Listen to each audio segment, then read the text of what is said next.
I remember when I began, I was very successful in Ghana as the first charismatic church. And I was having problem with my spiritual father, Archbishop Idahosa of blessed memory. Ora Robert came to Ghana. We filled the stadium during those days. Huge.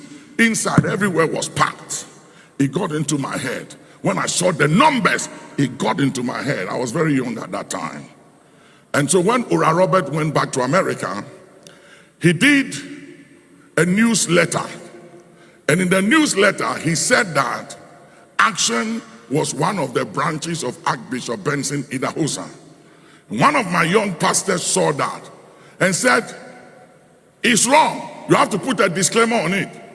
He's your spiritual father, but your church is not for him. I was very stupid, because if he's my spiritual father, he trained me. What is wrong if he claims that my church is his? Anyway, so I wrote to Ora Robert to change that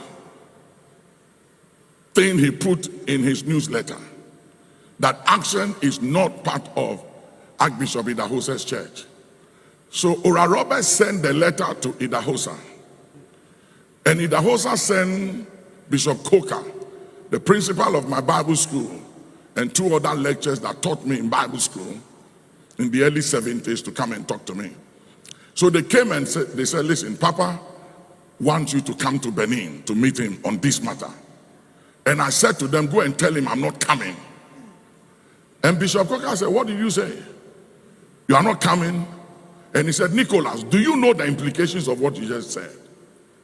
And I said, I don't care. I was the only charismatic church. Everybody came to my church. We were huge. I had the numbers. And so, for whatever reason, I dishonored the old man. So they went back to tell him that Nicholas said he wasn't coming. And he sent me a letter and said, Nicholas, now that you think you have arrived and you don't need me anymore, I'm officially releasing you to cover yourself and your family henceforth. And I have no dealings to do with you whatsoever. Before them, anytime I had a dream when I was young and I was battling and confronting things, every time I would see the old man appear and he would join me in the battle, and I always had the upper hand. From that day, when I received that letter, I never saw him in my dreams anymore. And I remember I took the letter and I bent the letter and I said, I don't care who you are, you have no power over me. We are all anointed by God. So foolish, because I was very powerful at that time. This time, I'm still anointed, but I attach a lot of wisdom now than then. That time it was raw faith and zeal, no wisdom. Immediately after that,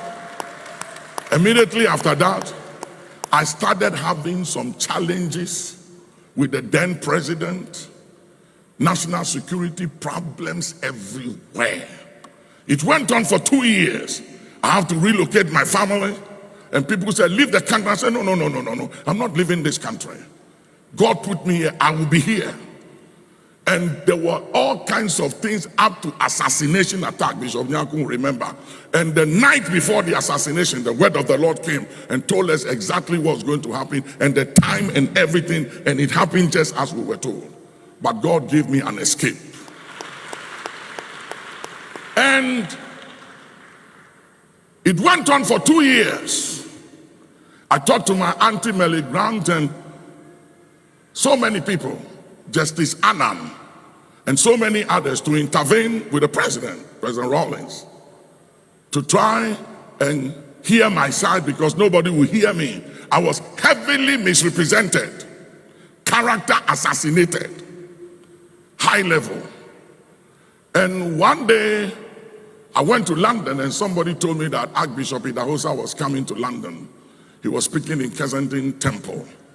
So I cornered him, and when he stepped out of the car coming in, I fell on the ground and I said, mercy, mercy, mercy, Somebody scream, mercy. And you know what he said? He said, Satan, this fight is between me and my stand. Stand down, stay out of it.